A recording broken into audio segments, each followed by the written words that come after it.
Chasing Purpose was designed to empower, uplift, and enlighten you on your journey in chasing your purpose. Don't waste your time with thoughts of giving up. Chasing Purpose. Not too late for us to try. We can overcome. Chasing Purpose. Candid conversations, nurturing faith, pursuing aspirations, setting intentions. Together we rise, divided we fall. Yeah. Let Jah lead the way. Chasing Purpose. Cause God always a listen. Chasing Purpose. One day I have to win. That's why I'ma try again. Chasing Purpose. Mondays, 7 p.m. on Arijam Radio, Arijam 360, or arijamradio.com. Hosted by Cynthia Shea.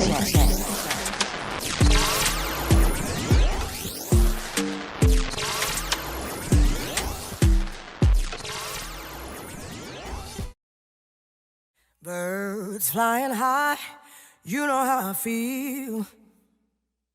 Sun in the sky, you know how I feel. Breeze drifting on by, you know how I feel. It's a new dawn, it's a new day. It's a new life for me. It's a new dawn, it's a new day. It's a new life for me. Woo, woo, woo. And I'm feeling good.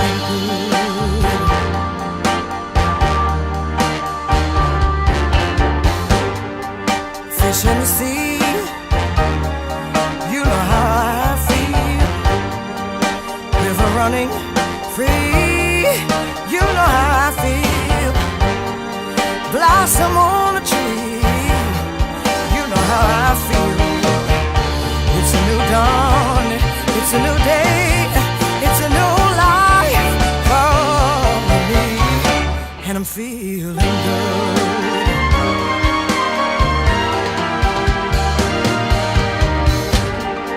Dragonfly out in the sun, you know what I mean, don't you know?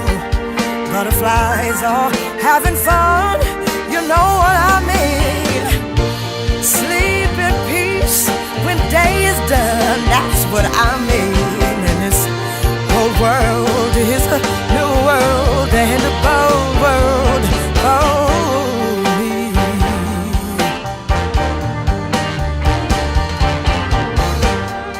Stars when you shine, you know how I feel.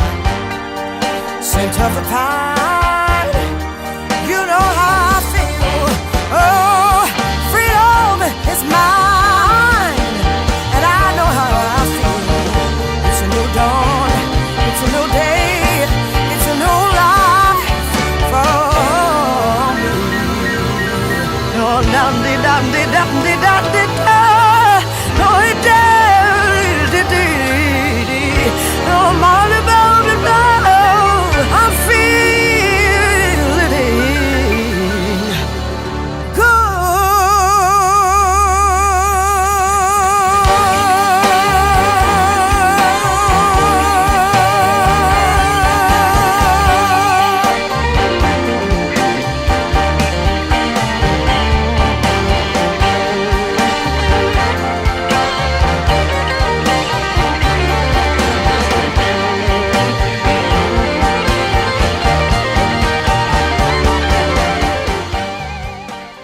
is feeling lighter this Monday evening? Who else is standing a little bit taller with a brighter smile, with a fresh perspective? Lord knows we over here at Arijam Radio certainly are. It's a new day, it's a new dawn, it's a new light, and we are feeling good. Congratulations to our 46th President Joe Biden and our first ever female, first ever Caribbean/Asian American VP, Madam Vice President Kamala Harris. And even bigger congratulations, we are so super proud of you and rooting for you, Miss Young Pitney, Amanda Gorman, America's youngest poet laureate. As we wrap up our Nurturing Faith series, I want to recap some of the key points we discussed. Quotes from last three guests. On January 4, we learned from happiness coach Rochelle Gapier that happiness is a choice and it has to be intentional. We learned that worth is an internal state of being that comes from us truly knowing who we are. On that show, we vowed for 2021 that we would be nicer to ourselves. We would get moving. We would drop the pressure of being perfect. We would stop comparing ourselves. We vowed to do more of the things that make us happy and to celebrate the wins, no matter how small. On January 11th, we had from Pastor Stephen Blake that one no dead, no call him duppy. If a man no dead, never write him off. Once you have life, there's hope. On January 18th, last week, Nadine McNeil, aka Universal Empress, reminded us that resolutions are passive. Intentions have an activation element behind them. This evening, our final topic in the Nurturing Faith series is overcoming. What are some of the things you are overcoming or have overcome? What actions and steps did you take? All these questions and more we will answer and discuss this evening. Welcome to Chasing Purpose, heard every Monday, 7 p.m. right here at our home at Irie Jam Radio, on our app, Irie Jam 360, as well as IrieJamRadio.com. I am your host, Cynthia Shea. We love to hear your views and your reviews. Please share them with us at 888-546-8742. That's 888-546-8742. You can also email us at chasingpurpose on iriejam@gmail.com. Stay connected with us via our social media platforms on Facebook, Chasing Purpose, and be sure to join our Facebook group called Purpose Soars. You can follow us over at Instagram at chasingpurpose_on-purpose. As we close out our in-depth discussion on our first pillar, nurturing faith, we end on the topic of overcoming. This queen is no stranger to the Irie Jam airwaves and made her mark quite loudly.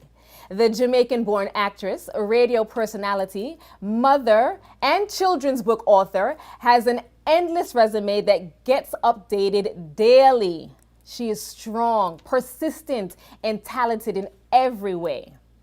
At age 29, she became a mother. Simultaneously, she received an invitation from Nationwide Radio in Jamaica to become an on-air personality. With her loud tone, uncensored reasoning abilities, and girl power mentality, she quickly became a favorite among female fans. In 2012, she was invited to be the only on-air female personality for Irie Jam Radio. Upon her arrival, she was dubbed Felicia Loud. Not only does the name Loud represent her tone, vibe, and personality, it is an acronym which she stands for: Live Out Your Dreams. This representation is something Felicia lives by and encourages young women to follow as well. Today, Felicia is an advocate for autism, as she is an autism mummy. She is also an advocate for bipolar 1, mental health, and self-care. Felicia's motto, smile even if you don't feel like it. Welcome to Chasing Purpose, Felicia. How are you? Oh, Sin. See, I call her Sin because she's been my boss, she's been my friend, she's been my co-worker, she's been everything. All of So these things. I call her Sin. But yes, Shay, thank you for such a welcome. Like, honestly, sometimes I have to Google myself because I don't remember the things that I've done. Yes. When you've been living your life in a mental illness, you tend to miss a lot of your purpose, a lot of your life. So most of the times when I hear people talk about me like you just did, I'm like, oh wait, yeah, I did do that. Yes, and you I did. did do that. Yes, you did. Yes, you did. Tonight we are on the topic of overcoming. Yes. Well, you are no stranger to this term. And in fact, you share with your audience through your social media platforms that you are overcoming daily. Share with us some of the obstacles or adversities you have had that you have overcome or are overcoming. Well, I'm going to say, let's start with autism. And the reason why I want to start with autism is because autism showed me my weaknesses. And I am overcoming being an autism parent because it's an ongoing process. She is only, my daughter, Africa, Felicia Lord, is only 9 years old. So from the day she was diagnosed at age 2, I've been overcoming since then, but it didn't start that way, Sin. You know, it started off with blaming myself first. It started off with wondering, what did I do wrong when I was pregnant that made my daughter this way? It started off with me being mad at God because I don't understand how I get one child and something is wrong. It always does this to me. It always does this to me. It doesn't matter how many years have passed. It always does this to me. I couldn't understand why God would do this to my one child. And then it went from there to, okay, take myself out of the equation, because I used to have a lot of pride. I used to have a lot of shame, because how is it actress Felicia Lord, radio personality Felicia Lord, and our pitney are sitting around with our pitney, right? So I used to have a lot of pride. I used to have a lot of shame. It used to be something that I kept to myself. You guys at Arajam Radio did not know that my daughter had autism. And when I started working there, my daughter was about 2 years old. And you guys had no idea that she had autism, because it's something that I wasn't prideful about, right? I kept it to myself. And then I realized it was eating me alive. It was bringing me into another world, which was depression, where I wasn't taking care of myself and I wasn't taking care of my daughter the way she needed me to do. And that's when I said, you know what? Let me take myself out of the equation, because this little girl did not ask to be born. She didn't ask to come to earth. So the fact that I brought her here through my body, it's my responsibility to make sure she gets what she needs to be a fully functioning human. Yes, absolutely. So that's when I put my pride aside and I asked for help. I spoke to teachers and people, and they told me what to do. I got her some help. I got her 5 different therapists, speech, because she wasn't talking. She wasn't, no eye contact. She was walking on her toes. It was a whole different baby. But look a at whole God. Different child. Look at God. Look at God today. Africa is blossoming. When I see her, I'm just like, what? When did this happen? Africa is on the honor roll. Hello. Congratulations. And that is a testament of mommy. That is a testament of what mommy has done. Okay, I want you to understand that. That honor roll was how mommy's rearing her. That. Yeah. It's hard for me to understand that, because I'm still in warrior mode. Yeah. And that's understandable. That's understandable. Yeah. Understandable. Yeah. I posted the other day about healing from past traumas and how Chasing Purpose is helping me to do just that. And you welcomed me into the club. Yes. So what steps are you taking to heal? And also, how important is it to have a support group or community in the healing process? Oh my goodness. First of all, within the Caribbean community, mental wellness is not even recognized, because people are ashamed naturally to say they need help in a mental department. Because you don't want nobody to say, boy, you need for God, Bellevue. You need for this, you need for that. So a lot of people tend to just keep that side of them private, and they suffer in silence. So that's what I was doing. Even when I was working at Arajam Radio, you guys had no clue the things that I was going through outside of autism and domestic violence and all that stuff. And those are the things that would eat me alive privately. And I stopped posting on social media for 2 years because I did not have anything to smile about. And I couldn't sit there and take a selfie and just smile and put something up, because I had nothing to smile about, until one day I said to myself, no, why don't I just be real? I don't have to be this big personality person that everybody is used to. I'm a person. Yeah. You're human first. Yeah. I'm a human first, and then I'm a mom, and mom got struggles. We got issues, Sin. Like, your daughter may not have autism, but being a parent is tough. Yes, it is. It is. And there's no handbook. There's no handbook. Yeah, it's tough. So once I decided to just speak my truth, I was waiting for the backlash. You know what I'm saying? Like, I'm waiting for people to say mean things, and they didn't. No. They didn't. Everybody was like, girl, I'm going through that too, girl. Let me tell you, girl, thank you for saying that, because if you never saved me over here, one day me want to kill myself or not. And hearing you this morning gave me hope. And I'm hearing these things and I'm like, hold on there, man. It was helping me. It was helping me. I am getting personal and sharing my thoughts and my deepest, darkest, but actually it was making me free because I didn't have anything to hide anymore. When I found out last year about May, when I was diagnosed with bipolar 1, it was a different level of depression. Coming out of autism and going into hearing that I'm bipolar 1, nobody know why you're saying nothing quote unquote wrong with them. But then I had to figure out a way to look at it, Sin, because I'm over here telling my daughter nothing is wrong with her. She has autism and I'm giving her power and strength to do all things she can through autism. But then when it came my turn, where I had to do all things through bipolar 1, I was in a dark place because I was like, yo, what do you mean by bipolar? Like, I used to know something was off, but I didn't know what it was. And I used to smoke 2 packs of cigarettes a day. Y'all remember when I was at Ira Jam and I would go outside every commercial break.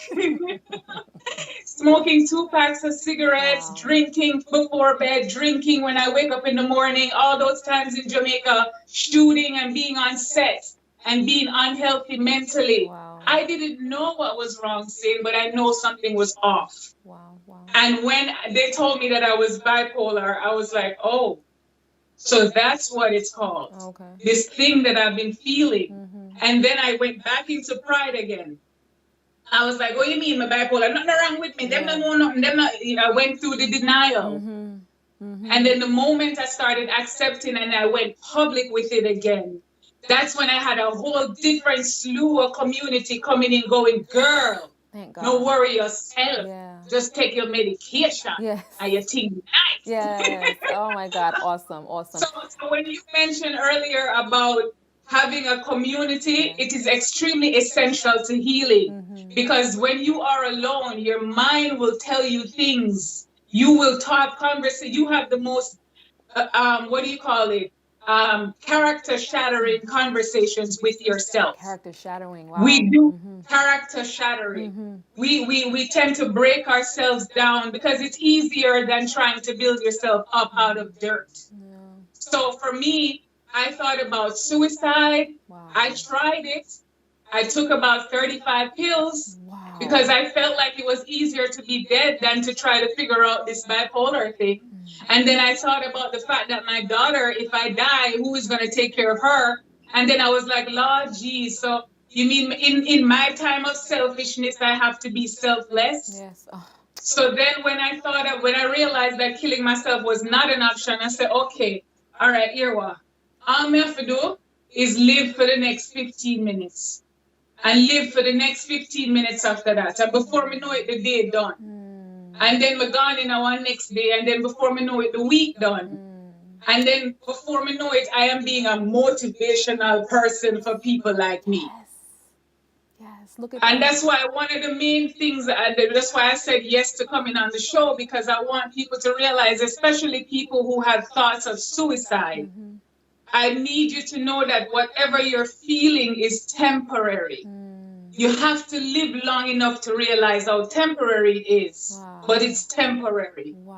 And besides it being temporary, it's a part of your journey. Right. And a part of the healing process. The big takeaway. Yes, yes. You recently spoke about consistency being the one thing that will see you through or see us through. Expound on that. Why is consistency key? Consistency is key because that is just simply how you get to any destination. You can't get up today and walk 2 miles expecting to finish 10 miles.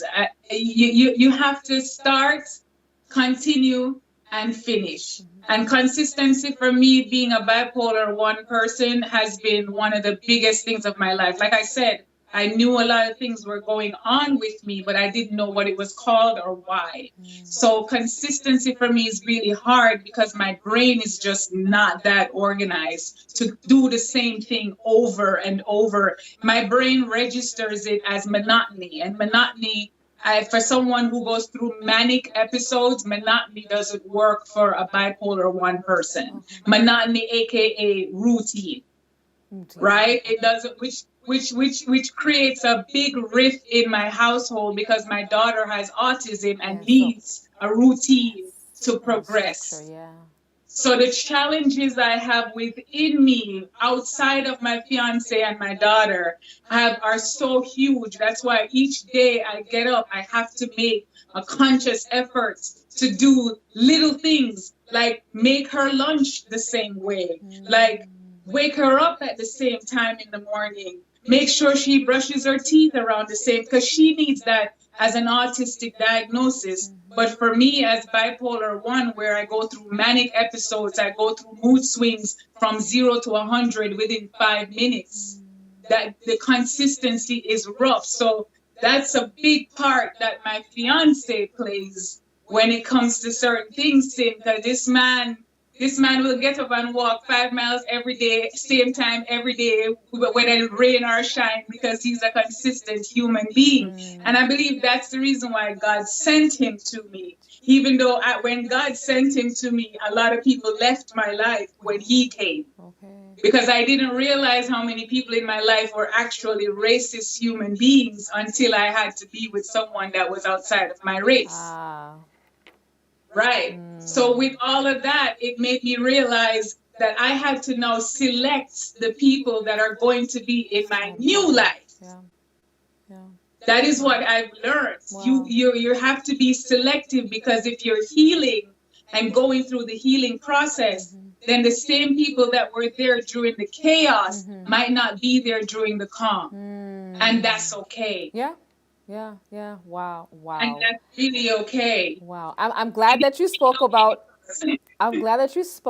finding love. It leads me to my next question, or your fiance. Love, I believe, is a major ingredient in finding purpose, as well as overcoming. You have found love, and you share it so openly, which I think is a beautiful thing. How has finding love helped you on your journey? Finding love has helped me on my journey because it has proven me wrong. See, I was raised in a household where love was not there. My stepdad and my mom, they fought every night. There were times when my mom would stab my stepfather. You see blood running on the bathtub. I'm running around. Oh, Mommy, don't kill Daddy. Mommy, please. Daddy, please. Mommy, leave Daddy alone. Like, this is the household I was raised in. So for me, love didn't necessarily exist. You just two people with the spirit tech, and when your spirit not take no more, you just kind of walk away and it's done. Which made me leave partners because I didn't know what compromise was. I didn't understand what a boundary was. Okay. And because I didn't know what a boundary was, I didn't know how I needed to be treated to even fall in love. Wow. So finding love and love finding me, rather, because of the situation and how we met, it's one of those things that has been the major recipe for me to heal, because I've allowed another human being to show me how to be, to show me how to do things. And he's showing me by just being himself. So the love that he has given me and is showing me made me go, oh, that's how you do that. Okay. Well, in that case, that's what I feel too. I love you too. Like, I'm literally a child. I'm literally a child. My maturity in a relationship is of a child. Wow. Where I need to be taught. This is why I have 3 different therapists. 3 days a week. Because in order for me to get to the next level that I want to be, because I want to be the woman with the husband and the kids and the family, and we go on vacations and we eat really good family dinner around the table, and like we sit on TV. Like, me want that too, And you have it. You will have it. We're speaking it. We're claiming it today, Lord. Yes. And more importantly, I am worthy of it. Oh, say it again, Fel. Say it again. I am worthy you of are it. Worthy. You are not just a TV worthy. show. I can have that. Yes. And I'm responsible for giving myself that. I'm responsible for trusting. I'm responsible for loving. I'm responsible for taking care of myself. I'm responsible for knowing my boundaries. I'm responsible for making sure my daughter understands these things, which means I can have the family that I've always dreamed of. And loving someone and finding love has taught me that, Sin. It has taught me that. Well, Especially since it came in the form of an unexpected person. Darling, me never dealt with no white man before in my life. Me no know nothing about no darling, listen. Me never dealt with no white man in my life. Me never did that thing say the man with me that will actually fall in love with and say yes to marrying him was going to be a white person.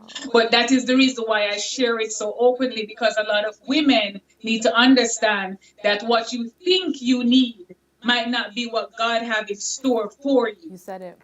You said it. You said it. So if you narrow your options, Yeah. that might be Or the limit your reason why beliefs, you're yeah. sitting there not having what you want. All right. Yeah. Overcoming represents an action. What steps are you taking in the pursuit of overcoming? Oh, darling, you talked about it earlier, darling, when you tell people to go get them journal, darling. So important. That's, listen to me. Listen to me. You see that sitting down in the morning, having your coffee and writing about your thoughts is your best friend. It won't go back, go tell nobody your business.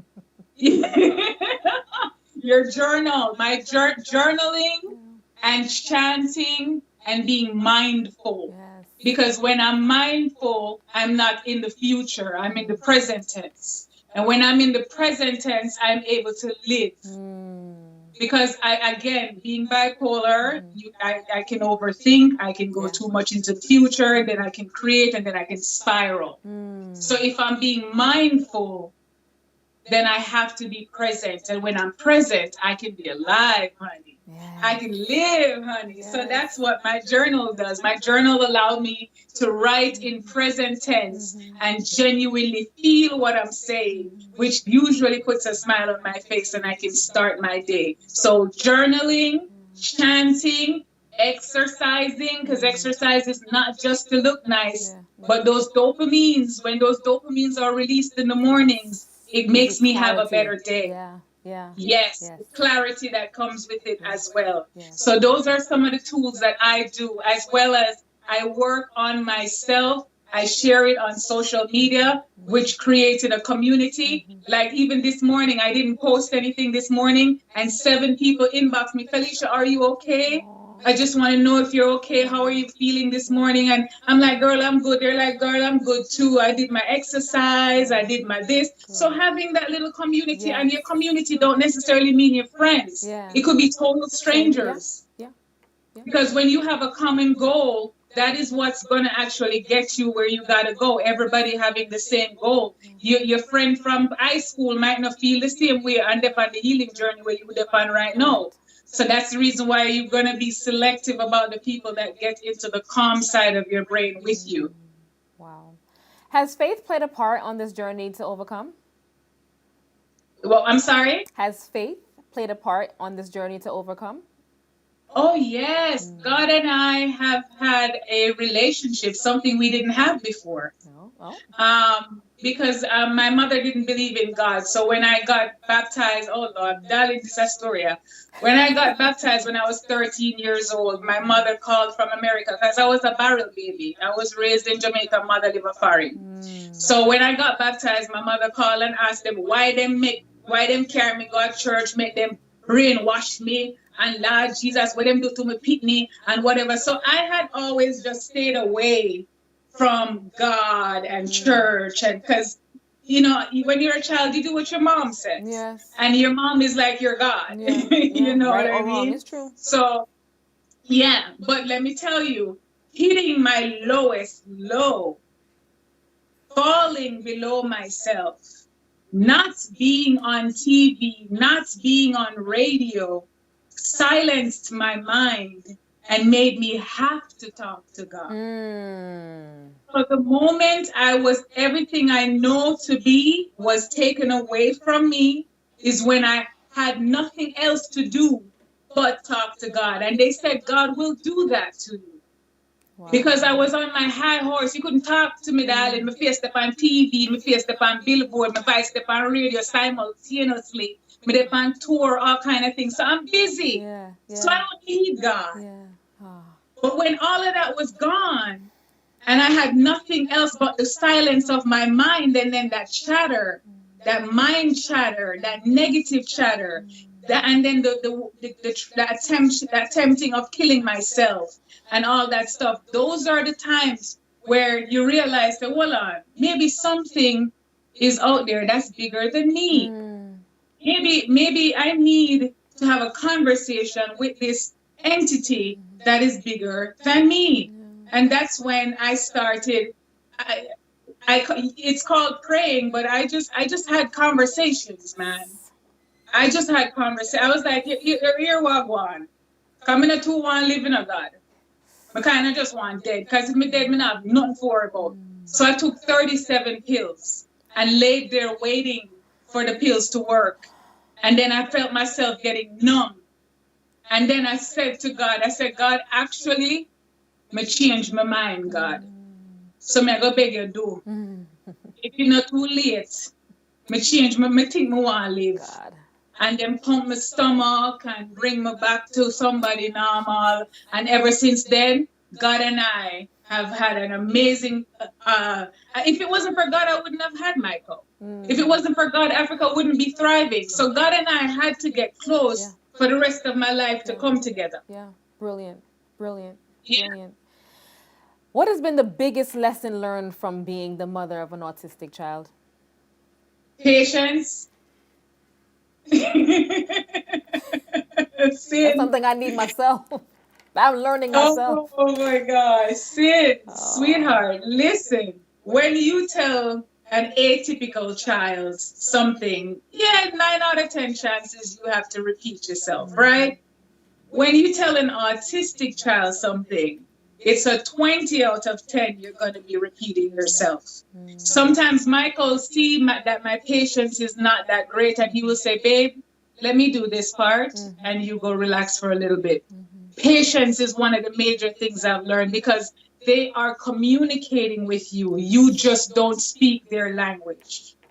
And which means you now have to simplify your thought process, not superimpose how you do things. Because that's the thing, the way me and you was raised in a state, we were raised by our parents and our parents' thought process. With an autistic child, you cannot do that. You have to relearn or learn how to deal or to conversate or just to be present with that child and be patient with that child. So I can say one of the biggest things I've learned is patience, because I've had to have the patience to allow her to be her. Yes. And that's so very important. I have 2 brilliant autistic children in my life who I love dearly, Tayton and Justin, and just watching their growth and their mother, their parents who are parenting them. It's brilliant. It's amazing to watch. So I applaud you and I applaud them. All right, here I go. You said you were gonna make me cry. Thanks, Felicia. All right, next question. But you know what? Much respect to someone like you. You do not have an autistic child, but you can empathize with someone who is raising an autistic child. And that is all I ask that people do. Do not sit there and assume you know what this child needs.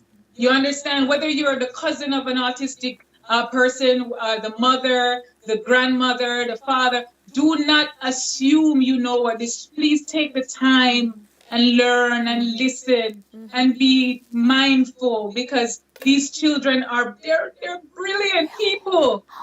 They're a wee fool. I swear to you, they're brilliant. But one day I yelled at Africa. I shout at her so bad, because I was still in that. This was back when she was younger, and I was still in the mindset of how my mother raised me, because my mother raised me with 5 bad words in one sentence, right? I mean, not even have made right. And so I'm used to that. So we were doing homework, and she wouldn't get it right, and I yelled at her, and she looked up at me, and with tears in her eyes. And she said, Mommy, why are you being mean to me? I didn't hurt you. It's people who are mean to you that you should yell at. So simple. Yeah. For her So to understand. simple. Exactly. It's so simple. She looking at me saying, Mommy, me never do you nothing. Why make you talk to me like this? And it's like I had no choice but to Yeah. apologize. Yeah. And our relationship has been different ever since because I realized I cannot raise her like how my mother raised me. And that's great that you And can that is identify something that. I want everybody to understand about autistic children. Please give them their own time. Don't put them on your watch. Yeah. Wow. Wow. All right. Discussing mental illness within the Caribbean community is almost taboo. Now, I Yes. acknowledge that strides are being made to bring it to the forefront. And I want to applaud and thank you for being so open and honest and for sharing your vulnerabilities. And I'm going to ask, why is it important for you to share your journey? It's important for me to share my journey because there's going to be somebody else that takes 37 pills and they're going to need to hear somebody say, guess what? Spit the pill out. If you live 5 more minutes, I guarantee you that 5 minutes is going to be different from the last 5. And if you live 10 more minutes, that 10 minutes is going to be different from the last 10 minutes. So somebody needs to hear what I've been through so they can realize that where they're at is temporary. Yeah. Yeah. Guys, It's so all the temporary. chills, It's not even all the funny. emotions, everything is running through me. How does one identify as bipolar? What steps should be taken to beginning the conversation? Like, because you All right, mentioned so earlier that you felt something was off, but didn't know what it was. So how does one identify? I had this feeling since I was young where I genuinely enjoyed a certain level of chaos. I enjoyed a certain level of anger, rage. So the things that I didn't know was called triggers, but the things that would tick me off before were what most people would call small. So something very small could bring me to a place that had me either hurting myself or hurting the people around me. So I knew from young that that level of anger and rage, at first I thought I had an anger problem. That's what I thought. I thought I had an anger problem until I realized that my anger was translating to self-harm. And then when the self-harm started happening, when I was 21 years old, I told my mother, I said, I think I need to speak to someone.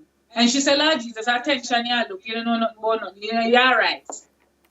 And then when I was 25 again, I told her, I think I need to speak to someone. She said, yeah, make money at Jamaica, you dip on TV. What kind of somebody you want to talk? We know, go get a bath.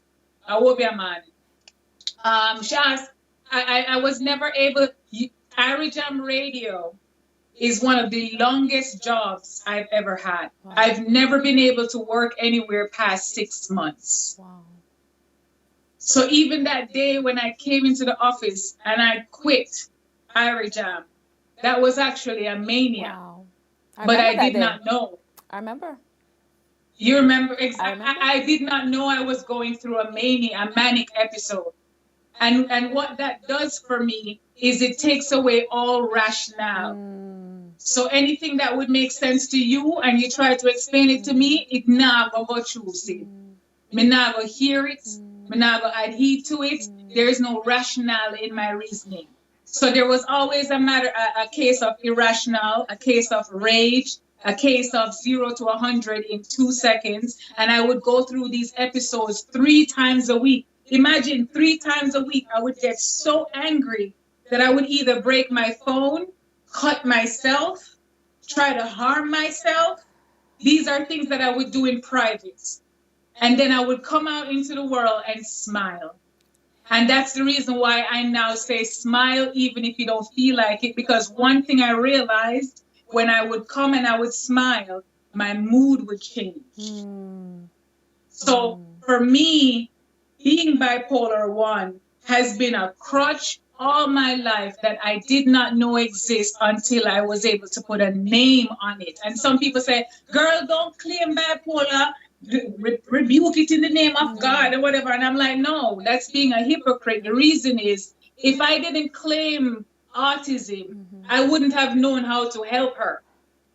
So in order for me to help myself, I have to put a label, I have to put a name on it so I know what direction to go. Absolutely. I don't have a problem with that because it's going to help me heal. Yeah, yeah. So for someone to recognize with bipolar, the first thing I would say is, if you realize yourself is more depressed than if you realize that you're depressed most of the time, go speak to someone, because you should never self-diagnose. Yes, true. That's very important. But if you realize that you just cannot seem to sort your mind out, and you're always looking for something to remind you to be sad, then you need to speak to someone. And the sooner the better, because when you know what's wrong, you know what to fix it. Yeah. Wow, wow, Yeah. wow, wow, wow. Man, Felicia. Oh. Oh boy. Do you think generational trauma can be broken? Yes. Yeah. It takes someone like you. It takes someone like, because I said someone like you, because the fact that you have a show called Chasing Purpose tells me where your mind is. It tells me why you're doing this. It tells me that you're breaking your generational trauma. So someone like you, who is bringing someone like me on to share my perspective along with yours, that's what we're doing right now. We're talking about it. That's something our parents would never get caught doing. No. They would have never talked about them feelings. No. To them, to us, they were superheroes that just magically have money and make things happen. Yay! Yeah. But for us, with our generation, we're like, no, I'm a person. And there are days when I don't feel like go work. Yeah. And there are days when I don't want to shower, I don't want to eat, I don't want to wake up, I don't want to take care of myself. So people like us, that's what we're doing. Just by talking about it. We're not therapists. Yeah. No. We're not doctors. We're not here to diagnose or claim to know everything. We're just sharing what we go through, and another woman might be able to relate and find something valuable for herself. Yeah. And that's all we're doing. So I think we are breaking generational trauma. And I think it's extremely essential, because our daughters sin. Our daughters don't need to do and go through what we did. Exactly. And in order to let them know that it's not okay, we have to get up and say it's not okay. Absolutely. And I'm also going to appeal to the mothers and parents out there. If your children is saying to you, Mommy, I need to speak to someone, something is off, no matter how old, please listen to them. Listen to them. Acknowledge them. Get them the help. There is no shame in going to therapy. Thank Felicia you. there? I've been. There's no shame in going to therapy. So please listen, take the cues, please. Felicia? And saying, like, I'm personally working on something to help myself with my mental health, because I realize there are a lot of, because I do take medication, and the medication I take is Abilify. I've been prescribed, and my medication helps me to be stable, so I don't fluctuate between manic episodes. Okay. And I realize I'm a Jamaican. I want something more natural than the people in medication. Understood. So I personally am working on the herbal gummy that I plan on taking for myself, because I don't like capsules, I don't like pills, and I don't like medication. So I'm working on that for myself, but of course my community of women are also looking forward to it, and that's something I definitely will be sending you a sample once it's all put together. Yes, the herbal gummy is for mental health and physical wellness. Oh, yes. Felicia, please. Yeah, girl, please. trust me, you know what, hormones them all over the place, and so I work for things. Oh my goodness, Felicia, thank you for sharing space and time. I can't tell you how inspiring and empowering today was, and well, tonight was.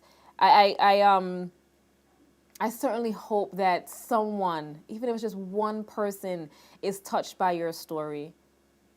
Felicia, Indeed, thank you. indeed. And Thank I you. truly appreciate your platform. Thank you. I truly appreciate your thoughts that led you to this destination.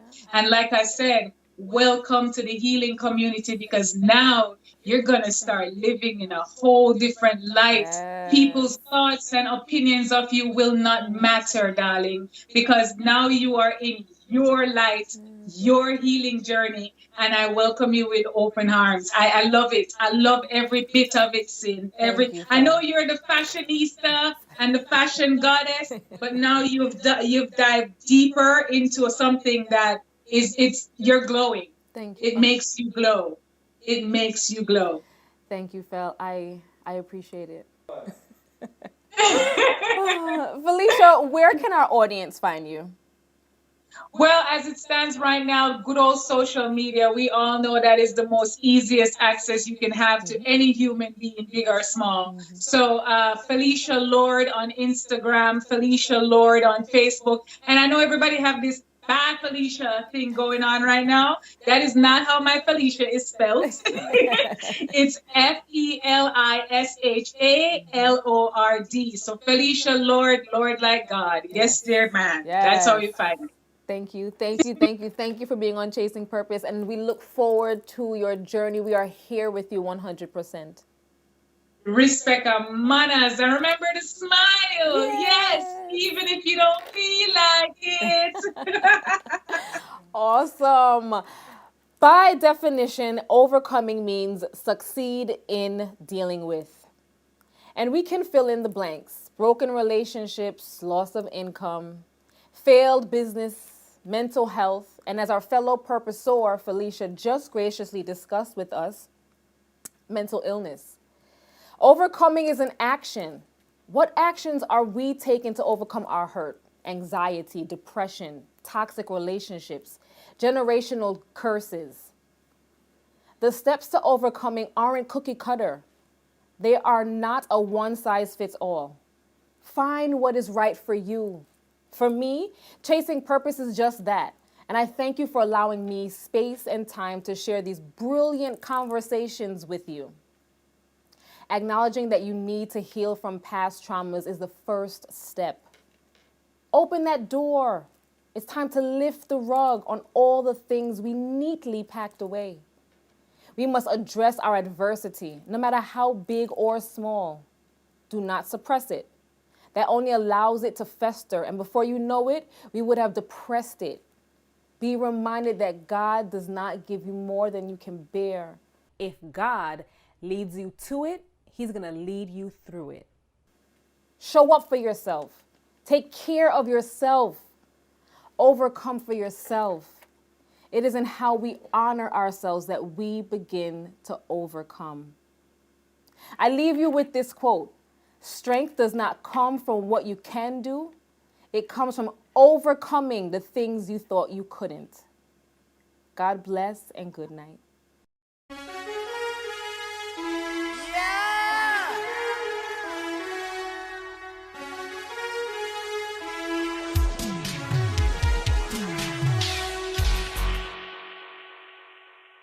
World must understand your woman is just a man. Don't you judge him for his ways and flaws, no.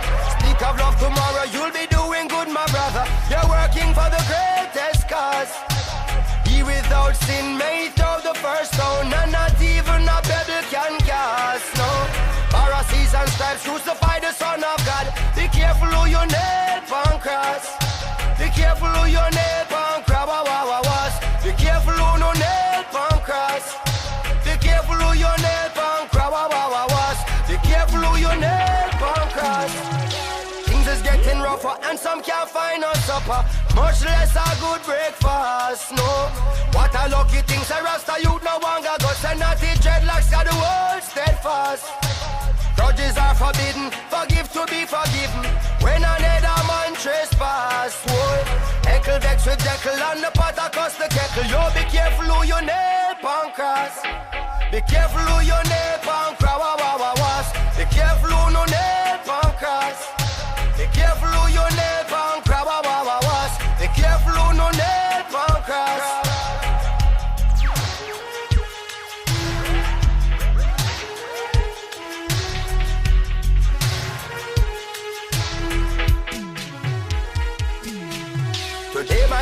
you, but Jah might give me tomorrow. So don't count your eggs too fast. You might talk too soon, then your pride off is swallow. Come down off your big high horse. Some preaching religion when inside them hollow, and I bear judgment them pass. Boy, and I go on like them a God when that's a hard act to follow. Be careful who you nail pan cross. Be careful who no nail pan cross. Be careful who no nail pan cross. Be careful who you nail pan cross. Be careful who no nail pan cross. Don't throw no word, I beg you, don't throw no stone if you're living in a house of glass. Do unto others as you do to your own. You never know when you might cross path. Have a look within, cause another one's win. That should not be your loss. If the table spin, you will have up on a grin. Be careful who you nail pan cross. Be careful who no nail pan cross. Be careful who no nail